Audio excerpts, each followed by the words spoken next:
കന്യാസുതനേ ദൈവകുമാര മണ്ണിൻ രക്ഷകനേ യേശുവിന്റെ നിസ്തുല്യ നാമത്തിൽ ശുഭസന്ദേശത്തിലേക്ക് സ്വാഗതം. വിശുദ്ധ വേദപുസ്തകത്തിൽ മത്തായി എഴുതിയ സുവിശേഷം 16-ാം അധ്യായം 27-ാം വാക്യത്തിൽ നാം ഇപ്രകാരം വായിക്കുന്നു: മനുഷ്യപുത്രൻ തൻ്റെ പിതാവിൻ്റെ മഹത്വത്തിൽ തൻ്റെ ദൂതന്മാരുമായി വരും. അപ്പോൾ അവൻ ഓരോരുത്തരും അവനവൻ്റെ പ്രവൃത്തിക്ക് തക്കവണ്ണം പകരം നൽകും. ഈ വാക്യത്തിൽ കർത്താവായ യേശുക്രിസ്തുവിൻ്റെ വീണ്ടും വരവ് പരാമർശിക്കപ്പെട്ടിട്ടുണ്ട്.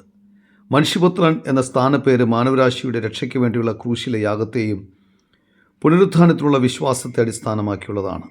സഖറിയായുടെ പുസ്തകം 12-ാം അധ്യായം 10-ാം വാക്യത്തിൽ നാം ഇങ്ങനെ വായിക്കുന്നു: ഞാൻ ദാവീദ് ഗൃഹത്തിന്മേലും യെരൂശലേം നിവാസികളുടെ മേലും കൃപയുടെയും യാചനകളുടെയും ആത്മാവിനെ പകരും. തങ്ങൾ കുത്തിയിട്ടും ഉള്ളവങ്കിലേക്ക് അവർ നോക്കും.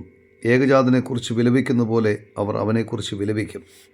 സർവ്വമാനവരാശിയെയും പാപത്തിൽ നിന്ന് വീണ്ടെടുക്കുവാൻ കർത്താവായ യേശുക്രിസ്തു ക്രൂശിൽ മനുഷ്യന് പകരമായി മരിച്ചു, അടക്കപ്പെട്ടു, 3-ാം ദിവസം മരിച്ചവരുടെ ഇടയിൽ നിന്നും ഉയർത്തെഴുന്നേറ്റു. അവനിൽ വിശ്വസിക്കുന്ന ഏവനും പാപക്ഷമ ലഭിക്കുന്നു. അവൻ സ്വർഗരാജ്യത്തിന് അവകാശിയായിത്തീരുന്നു. കർത്താവായ യേശുക്രിസ്തു വീണ്ടും വരാൻ പോകുന്നു. മധ്യാകാശ വരവിങ്കൽ അവനിൽ പ്രിയം വെച്ച ഏവനെയും അവൻ തൻ്റെ സവിധത്തിലേക്ക് ചേർത്തുകൊള്ളും. അവൻ വരുമ്പോൾ നിങ്ങളെയും ചേർത്തുകൊള്ളുവാൻ ദൈവം നിങ്ങളെ സഹായിക്കട്ടെ എന്നാണ് നിങ്ങൾക്ക് വേണ്ടിയുള്ള ഞങ്ങളുടെ പ്രാർത്ഥന.